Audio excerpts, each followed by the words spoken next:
my God. I am so excited about this. Nema Vand is here from Shahs of Sunset. Nema! What's up, guys? Nema!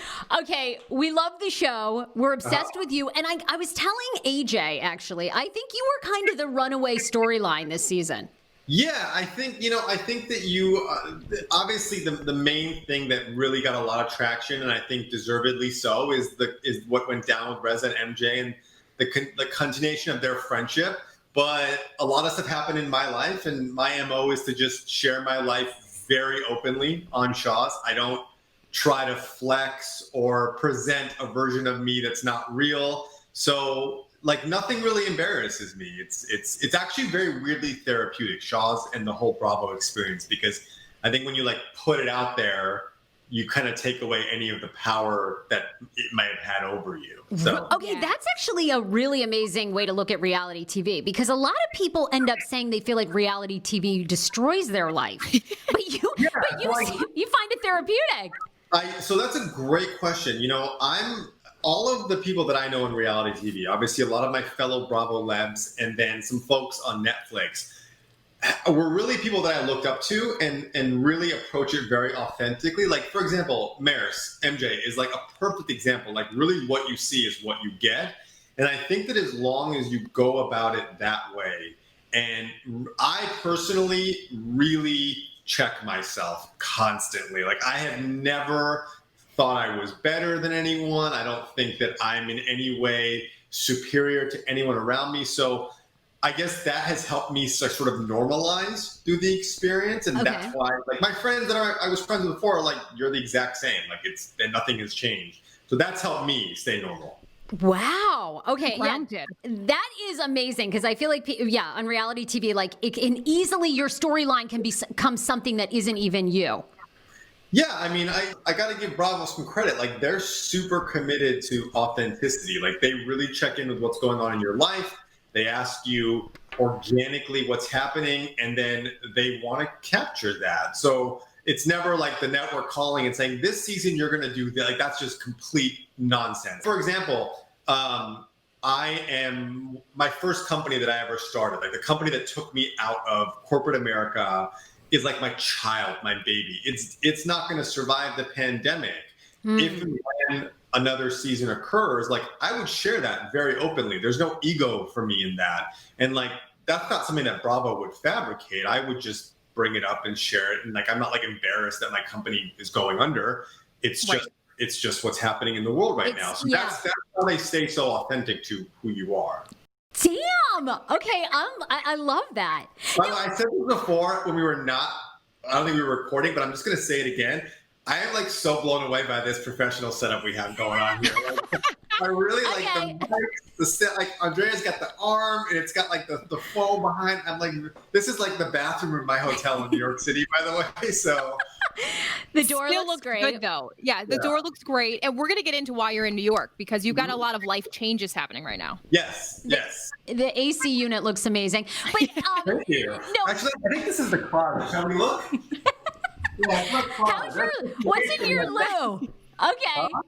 Let's take a look. This is fun. It's not real safe in my closet. Nothing hanging. I'm only here for 2 days, so you know. Nothing hanging up. Okay. Don't hang up shit.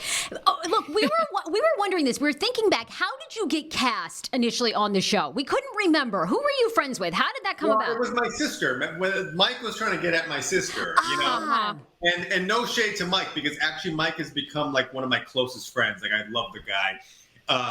But you know, he was trying to get at my sister, and like, I always said, like, you're not going to date my sister unless I give the stamp of approval. It's just not going to happen. Got it. Yes. And so when there was talks, that's what really brought me into the group of friends.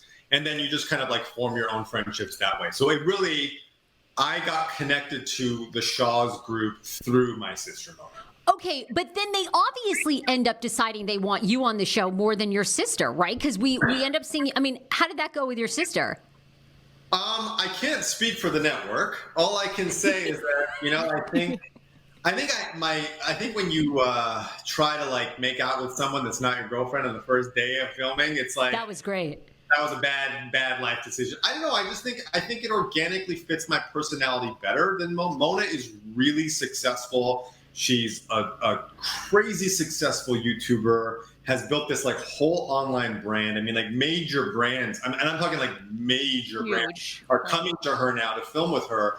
And reality just like, you know, her brand is a little more, I think, structured, whereas I'm just like, give me 10 bottles of rosé and let me make out with anybody. You know, it doesn't matter to me. So it's like that might fit the Bravo mold a little bit better, but you know, Bravo has always said, like, we love you, we love your sister, we love your dad, like, we love it all. So. Oh my God. I mean, there were so many. How did you feel about that, by the way? This season, you shared so much about your family situation. Your parents are immigrants, come here to this country. You and your dad end up going to California while your sister and your mom stay in New York. Yep. So true. Yep. I can imagine that was incredible childhood trauma, as you obviously revealed. It was, and it still is. And, you know, I get a lot of messages on social media, and I'm actually not mad at them because some of them are actually very, like, angry towards me. And they're saying, forgive your parents. You know, most people would die to have their dad express that kind of love to you. And, like, you're just sitting here, like, turning your nose at it. So let me just address that once and for all. I am not turning my nose at it. My dad and I are rebuilding our relationship. It just takes time. I love my dad. I love my mom. I love the things they did for me, like my whole life. I never went without food on the table. I went to a private Catholic high school that my dad paid for because it was good for college. Like, they've done amazing things for me. But I think separating me as a young boy from my mom and my sister was really detrimental to me. It created like major intimacy issues later in life that, like, I think it was hand in hand one of the reasons why I got divorced. You know, there's like life experiences that you have with do either of you guys have siblings? Yes, we both do. Experiences that you have with your siblings. Like, I don't know what it was like for Mona to go to the prom. I don't know what it's like. I don't know what my mom's like normal routine was like day in and day out. Like, that stuff is so overwhelming to me. Even now I'm talking to you, I'm getting like very upset about it. Like, it's so overwhelming to me that if there was an ability just to like turn it off, I would. Right.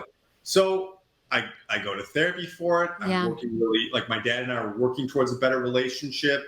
It's slowly but surely getting there. I mean, this is my authentic life. Right. Like, this is not, you know, and by the way, I've never watched that scene ever. I told Sheena that on her podcast. I have never watched that scene. And I don't think I ever could. It's too hard for me, I think. I know. And the letter, AJ, go ahead. Because I just wanted to ask him about the letter. No, we can go into the letter. And then after all of that, I want to know about what it's like exposing that on public TV. Were you ready for that? Or you always knew that that's just a part of your authentic past and you have to tell the story? The letter? Well, okay, but that's a great question, AJ. Were your parents happy about the fact that you revealed that? I mean, that's true to your experience, but they must have been pissed. They weren't happy. It's so funny because I'm so proud of Shahs and Bravo. Like, I'm so proud of Bravo for like their commitment to diversity. I mean, they put a show on air in the post 9/11 world, like where being Iranian was not cool. Right. And they put a bunch of Iranians on national television. And I have people from across the country who like know what a no-ruse is. And like, so I'm so proud of it. And I think my generation has really embraced it. The parents' generation, the generation above us, you know, that it's a very well-to-do society, but it's a very sort of like esteemed, educated society that doesn't look at like trying to make out with someone in Big Bear as like a good representation. So there's been a slow process of like them accepting Shahs. It's now starting to happen, and my parents really fit into that mold. Went from like, no way, we're never doing this. Like, I can't believe you're doing this. Like, you're not our son, you know? To like understanding that this is part of my process and they love me. And then that's what made them come on the show. There's no part of me that's ever going to go onto an episode of Shahs and not share my authentic life. So like, that was okay.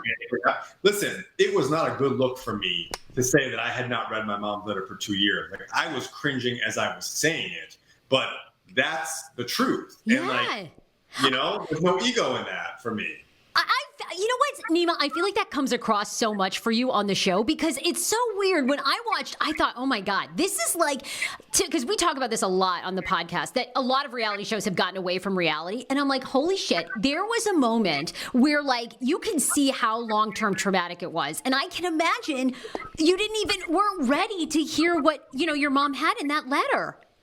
Right. No, not only was I not ready to hear the letter, but like the day that we filmed the scene with my dad, like I didn't go into that scene being like, and we call them scenes. I actually hate the word scenes because it kind of implies that it's fake, and it's really not. I mean, really, like that day of filming, I should say, I had really bad anxiety going into that day because I really didn't know what to expect. There was not even 1% of me that thought we were even going to broach the subject. Like that was just supposed to be for my youngest sister getting into UCLA.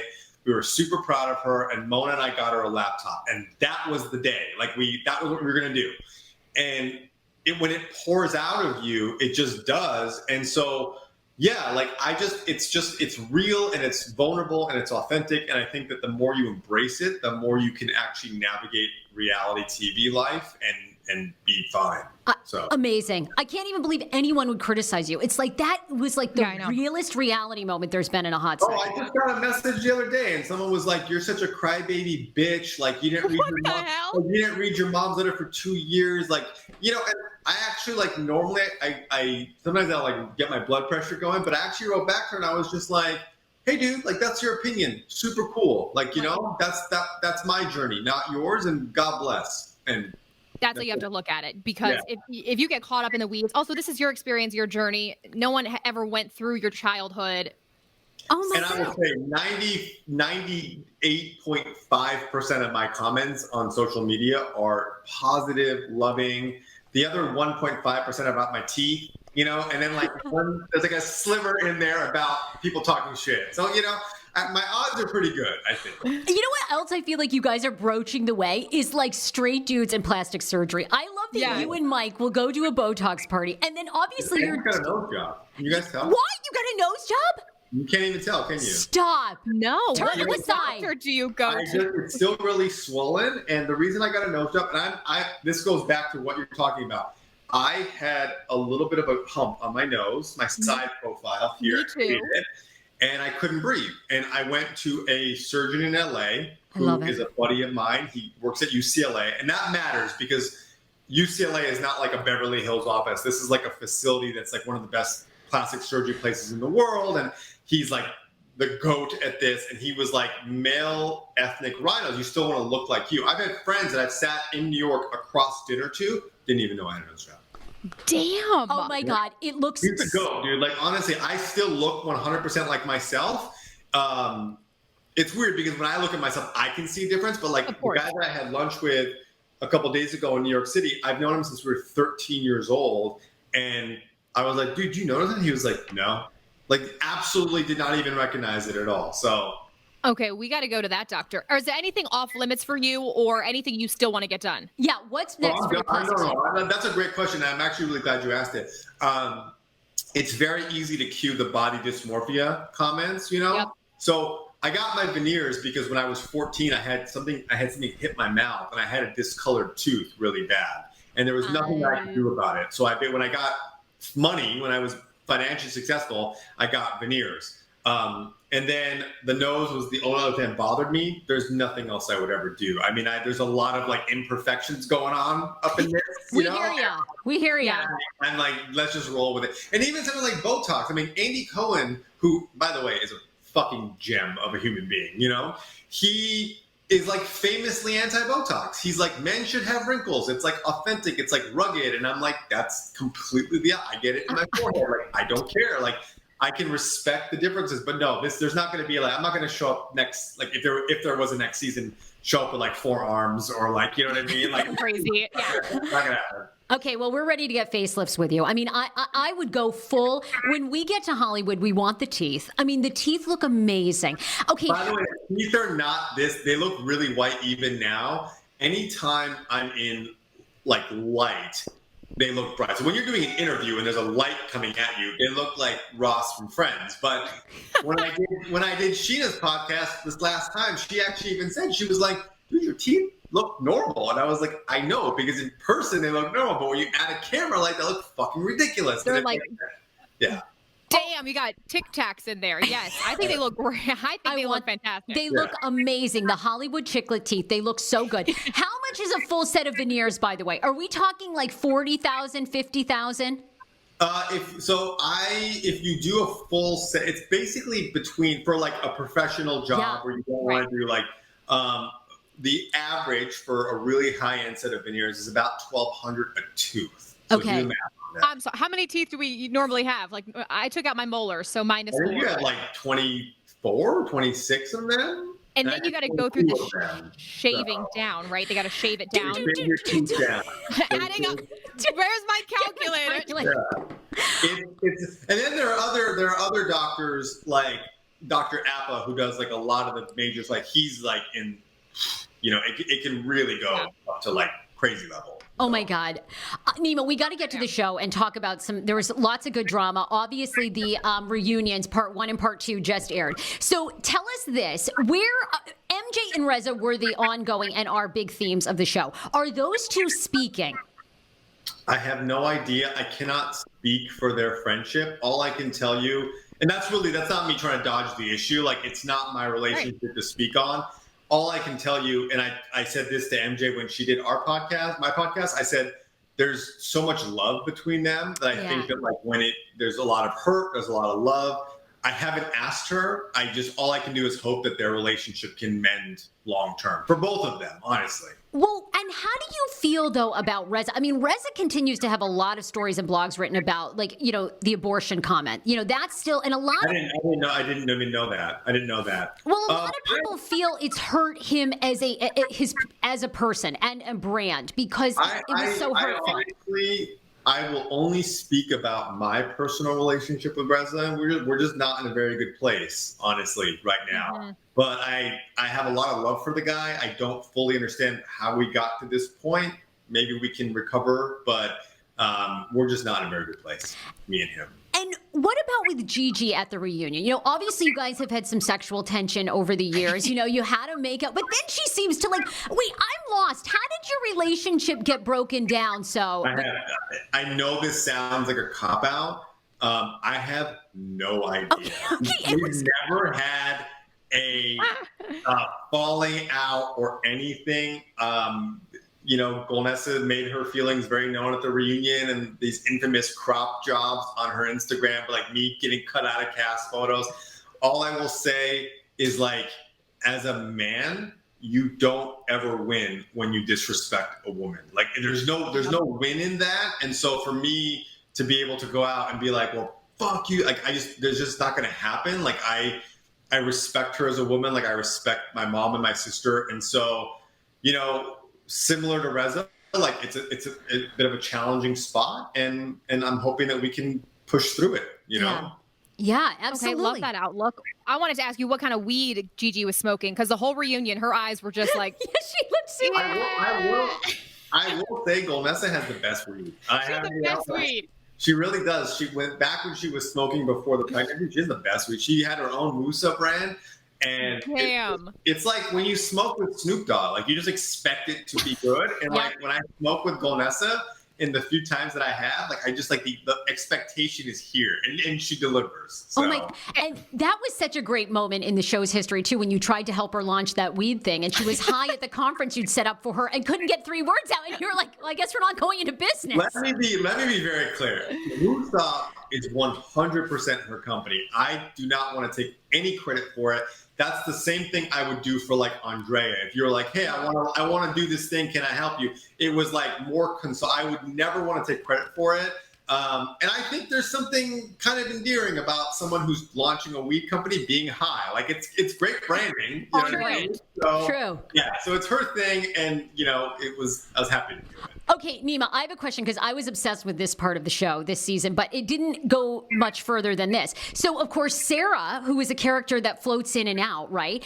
Reveals on the show that she was with R. Kelly, like right when he was arrested, for all this, like... I didn't know the timeline. I knew she had dated him. I didn't know the timeline. So, I mean, it was like a huge thing to drop because she's like, I never knew him to be like that, all this stuff.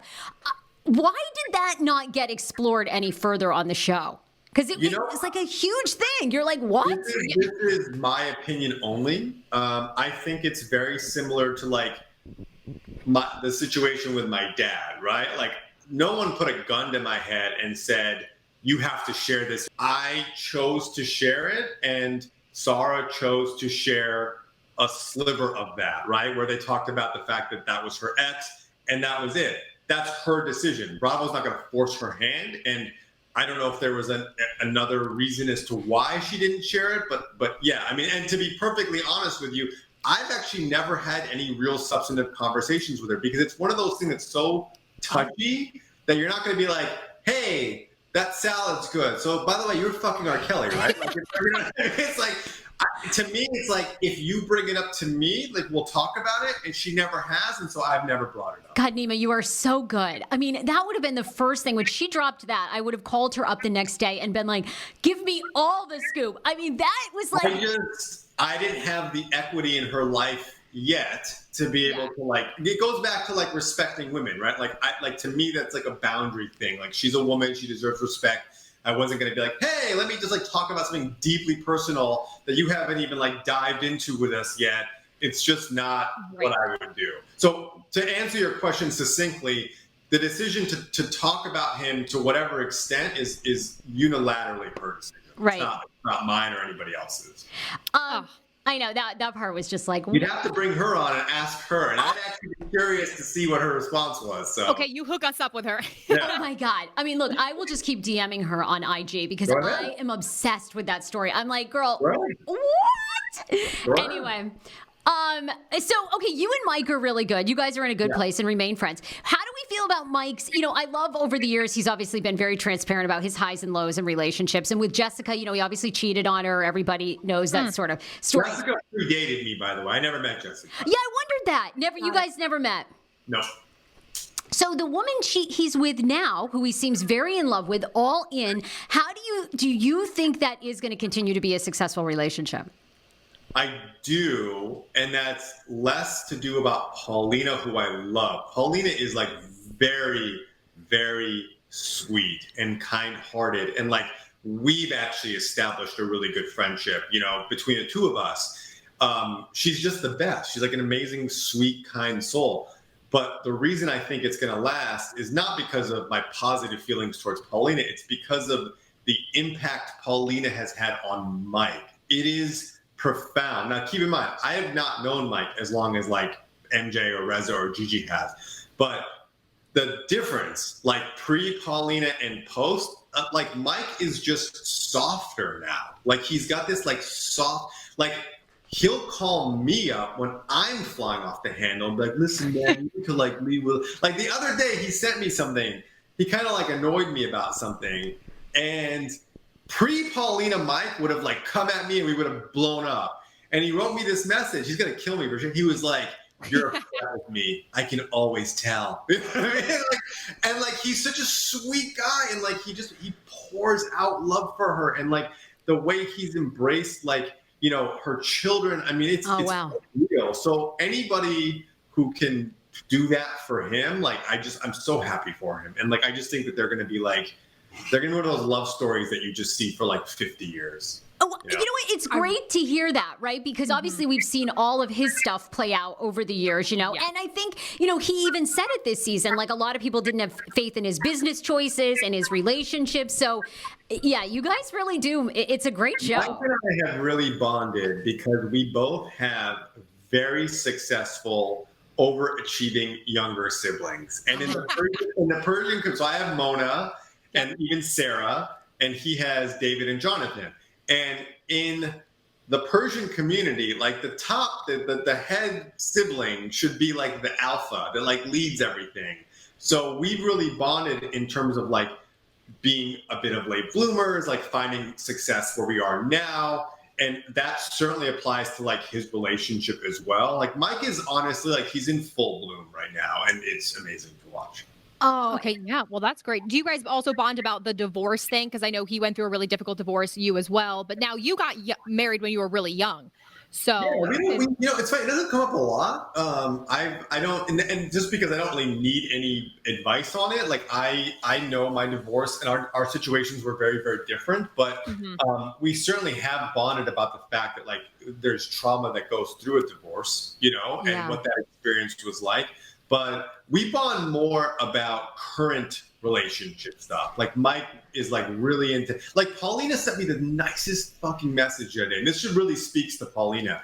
She was like, I really wish I had a sister because you're the guy I'd want to marry her. Like, she's like, that's how much I love you. Like, that's who Paulina is. And she's like, Mike and I talk about it all the time. So it's like, that's the stuff we talk about now versus then.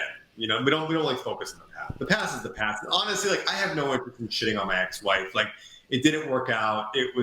We were both to blame for it. We were young kids, didn't know what we were doing. So yeah. So okay, well, that's a good question. So who are you dating now? So right now, nobody, but I'm actively dating, you know, like I'm genuinely looking around. Here's the thing. Erica was like such an amazing girl, and Erica's like very actively in my life that I feel like she set the bar up here to where, you know, when you don't have substance and you date, especially when you're like a former fat guy and your insecurities drive your decisions, like, yeah. I just wanted to date pretty girls. Like that was like my thing. I just wanted, like, if a pretty girl liked me, I was like, oh, I've made it. And then you like grow up a little bit, and then you realize that, like, for me, the number one thing is kindness. Like I'm so into somebody who is kind natured because looks will ultimately fade. All of us are going to get old and ugly and gross and wrinkly and all these things. I shouldn't say ugly, but you know what I mean. And your teeth will always be great. My teeth will always be white. This is going to be one of those like dinosaur fossils, but kindness will sustain, you know? And now it's got to be someone that's the best of both worlds. And Erica's still in my life, and maybe down the road something could happen there. But for now, it's fun to go on dates and do that. I love that. And I have a little intel about you. You recently went on a disastrous date, and I want you to give full details what the big thing was about the disastrous date. Oh, I want to hear this. Oh my God, yes. Oh my God, yeah. I was like, which one? But no. You could go into them if you want. I went on a date with a girl that I've known for years who is very lovely and very sweet and beautiful, beautiful girl. And we went, this is before the shutdown.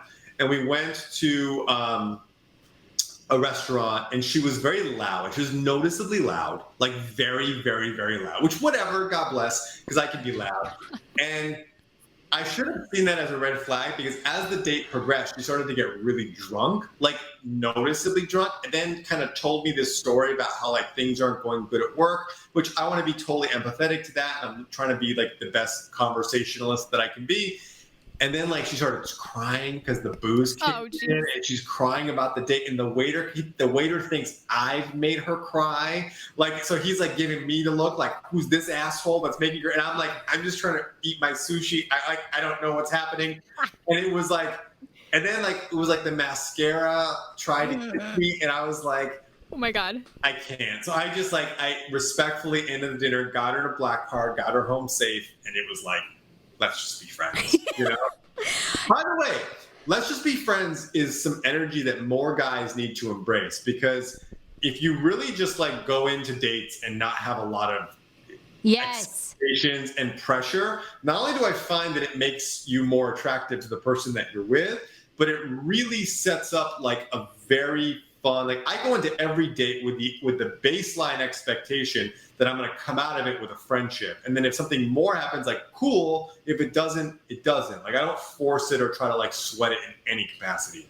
But okay, Nema, I think it's so great too. You know, you talk about your insecurities. I was a former fat kid, so I completely get that. And I think that really fucks you up in dating, because I think lots of times, right, you're just like lucky that someone wants to date you. So you, like your own standard, you have to raise it. It really is a mind fuck in some ways. Well, I wouldn't say lucky that someone wants to date you, because but I would say that I always actually dated very beautiful girls, which I think in weird ways like made me more insecure. Like my ex-wife was beautiful. Erica was beautiful. And like Erica will still troll me to this day with like photos of us when we were in Italy, where like she's like looking like super hot influencer girl, and my face looks like it was stung by a bee. You know what I mean? My face is thick, and like she'll be like, "Hey, remember when you looked like this?" And just like send it to me, and I'm like, "Yeah, I do." So like those things, this is an internal battle. Like Erica, my ex-wife,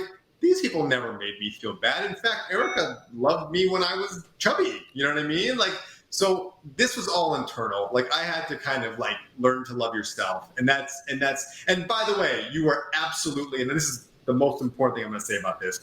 Being skinny is not the road to loving yourself. Like I should have loved myself then.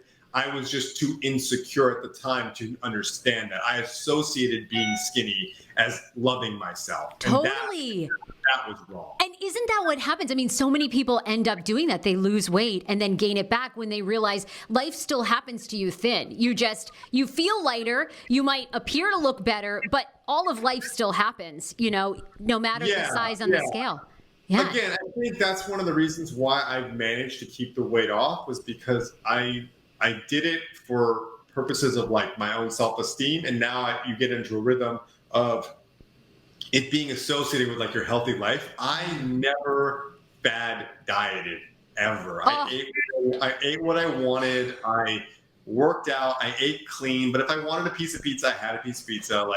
And that was really the key. I think, and no disrespect to people who do keto or do whatever, like I think I would have gained the weight back because the minute you change that diet, it's over. It all comes kind of flooding back. Nema, how much weight have you kept off? 50. Well, I lost 55 pounds. Wow. And then I got really skinny, like too skinny, like weird skinny. And then, and I know, so people used to tell me that on commercial stats, like my clients and my friends and my colleagues are like, dude, you're too skinny. And I was like, no, like, I love this. And it was season 7 of Shahs when I watched, there's a noticeable weight difference between season 7 and season 8 in a good way. When I watched sorry, my email keeps going. When I watched the MJ's Bachelorette, remember in Palm Springs? Yes. I was like, shirtless in the pool. Yeah. And it was the first time I had like seen, and I was like, holy shit, I am too skinny. And that was where I made it, and that's a whole other psychological thing. Totally. Is like trying to gain weight when you work so hard to lose it is very, very difficult. So that was a battle as well. Yeah, absolutely. Oh my God. Okay, well, we could talk to you forever and ever, but I do want to mention that you're trying to steal my co-host, and don't think I haven't forgotten it. Yeah. I would say borrow. Borrow is the better. Oh, is that what we're saying, Nema? Borrow? So, I mean, the reason that you're on this show, and I love, how did you first see AJ's, or Andrea? I've known her as AJ for years, so I call her AJ, but Andrea, you end up seeing one of her impressions, right? Tell me the connection. Well, so I waste many an hour on TikTok. Let me tell you, many an hour. It's addicting. It's addicting. And I would see her impressions, and I had done a series of podcasts at this place called Action Park Media, which my buddy Kevin owns, and they were like, "You're really good. Like, you should do this." And I did Sheena's podcast, my friend Jessica Hall's podcast. And Jessica put the connection in. And so once I kind of mentally decided I was going to do a podcast, I thought, okay, I don't want this show to just be only guests or only just talking nonsense. And I don't want it to be a niche thing where I'm reviewing like socks every week, right? Yes. So I was like, there has to be an element of fun to this because that's really important. I think the world needs that right now. Yes. So I was like, when I saw Andrea's impression, I was like, man, how great would this be to like get her on and bring in like correspond, kind of very similar to what Howard Stern does, you know what I mean? And then I also connected with one of her friends as well, this guy Matt, who does like this killer Donald Trump impression, and like this, he does, you know each other, and so he's going to contribute to the show. And so it's just been like the first episode we did, the clip was so good we had to extract it into its own Instagram post, and it's just been like viral. Like people are just messaging me and they love it, so it's been great. Oh my God! Well, AJ, like I say, she is unbelievable. I take full credit for her career. So it is a ridiculously fucking good impression. Like it is. I know. Good. Like it is scary good. Your impression of Courtney Kardashian. Thank you. I didn't think it would so spot on. I didn't think it would lead to like crazy connections like it has. So I'm really happy that people are starting to notice that it's able to be put on not just an impression stage like a sketch show. It could be put on podcasting, and so it's been really cool. But plug the podcast because it's just launched. Oh yeah. I mean, this is about you guys, but it's Off Brand with Nema Vand. It's out now. We just released our 3rd episode today, so it's out. It's really fun. It's lighthearted. it's meant to have an element of heart to it and fun. So when we do interviews with people, like you're gonna have a lot of Bravo celebrities on there. It's really meant to kind of like show their real, like true nature, my experience with them, and like what my real relationship with them is. And so that's the intention. Who are some other Bravo celebrities coming up for you on your show that we can nothing expect? is confirmed yet. Nothing is confirmed because there's actually like a portal you have to go through, just kind of get it approved by the network and all of that, which makes sense. But certainly I want to have like Sheena on. Sheena is one of my closest friends. We've become really close recently in the last like year. You're going to see a few of the Shahs come in. Sure, Mike, you might even see Sarah come in. I really hit it off with Captain Sandy. I don't know if you guys know. Yes. Fucking amazing. Who's that? Wait, who's that? She's on Below Deck Mediterranean. Okay, gotcha. Sandy. Amazing. So I want to have her on the show. So it's just little things like that. I just, it's about having people that I genuinely have a relationship with, because I think that translates better than it's versus a random stranger.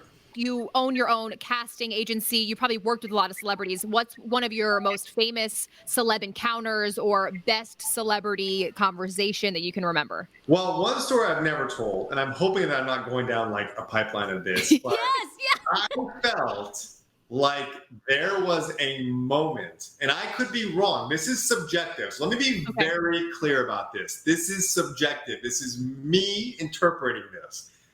I felt in 2014, when we were on a music video shoot, that there was a moment with Taylor Swift. Like a real moment, like an eye-to-eye moment. I was married at the time, and I was chubby, by the way.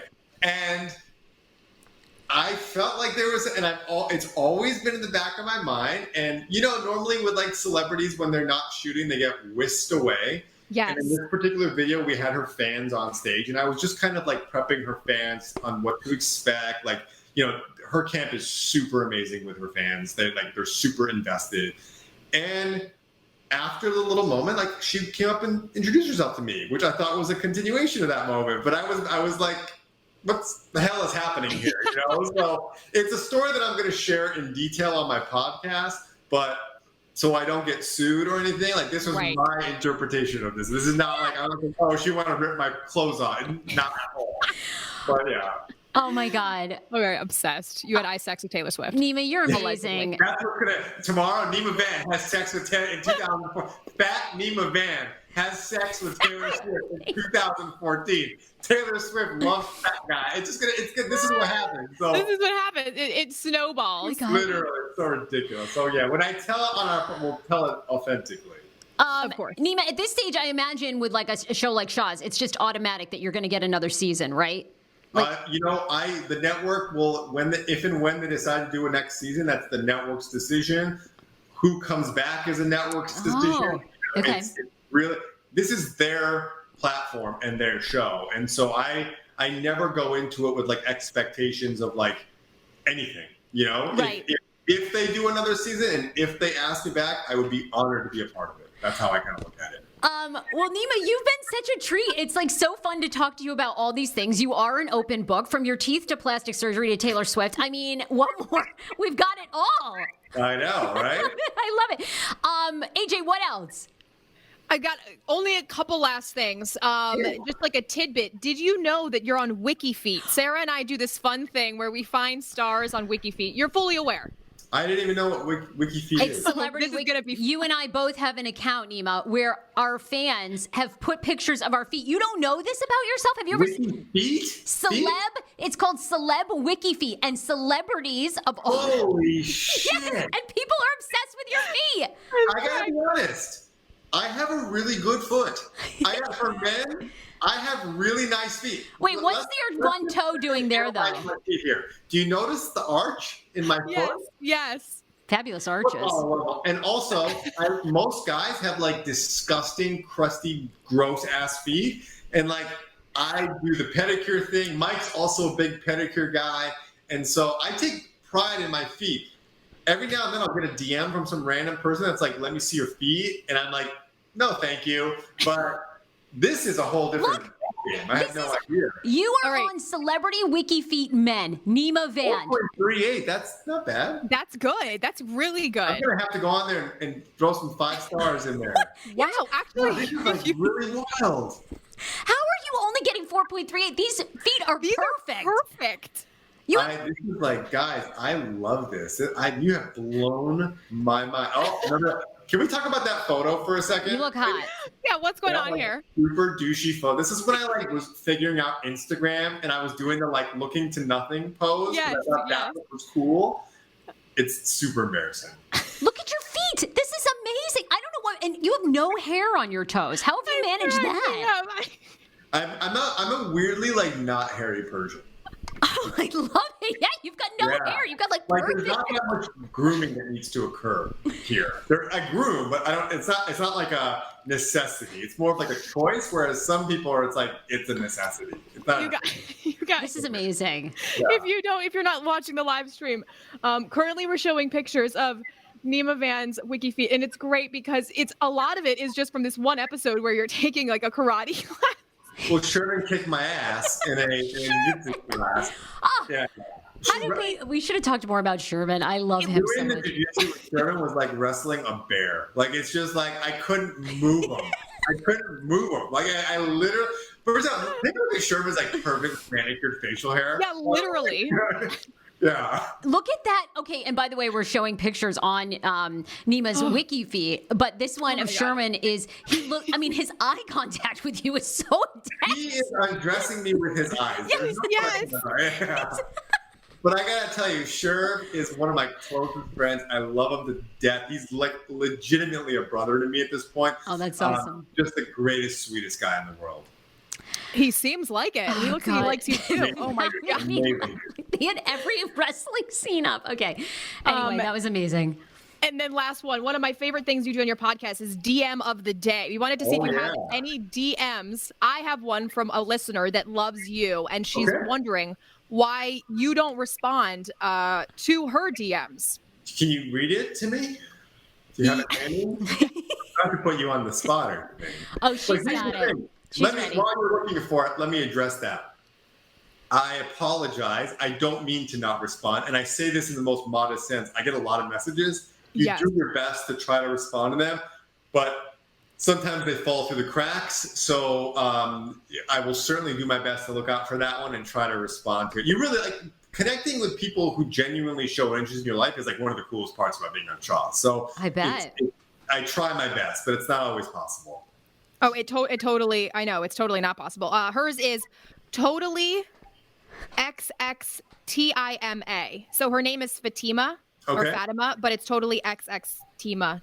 I would say if you were trying to hit the DMs of somebody who is on TV, ways that you might get a response would be, in my experience, one is to be public in your profile. That's not because I'm I'm only going to respond if you're hot.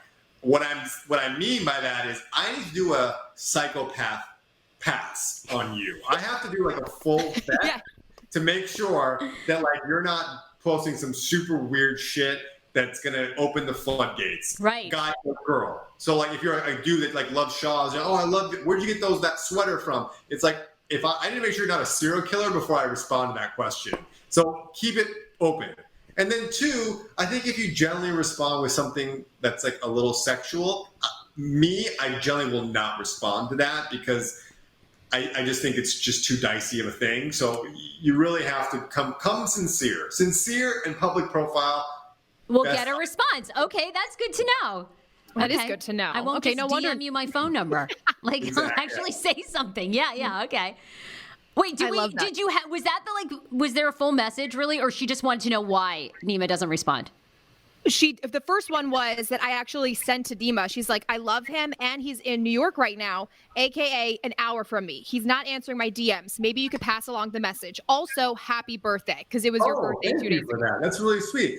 Thank you for that. Yes, I'm in New York until Friday, and then I'm back in LA, but I'll be back and forth because I'm going to be hopefully bi-coastal. LA is always going to be home. Work is in LA. My production community is in LA, but there are opportunities to also shoot some content in New York. So ideally, I'll be coming popping into New York for a few weeks, back to LA for a few months, LA for a few weeks, New York for a few months, and back. I love that. Yeah. Well, Nema, you are awesome and so excited about the podcast and love that you also love AJ. Shahs is such a great show, so we can't wait for next season already. You know what? Again, that decision is Bravo's. I don't know if there will be one, but I hope there will Fingers crossed. be one. Yeah, fingers crossed. It's been really an incredible honor to be a part of it and to be able to share my life and have people respond in a positive way. So I'm very thankful. Love it. Okay, Nema, we will see you so soon. Thank you for being on the podcast. Oh, thanks, Amazing. guys. You are great. Thank you. Thank you.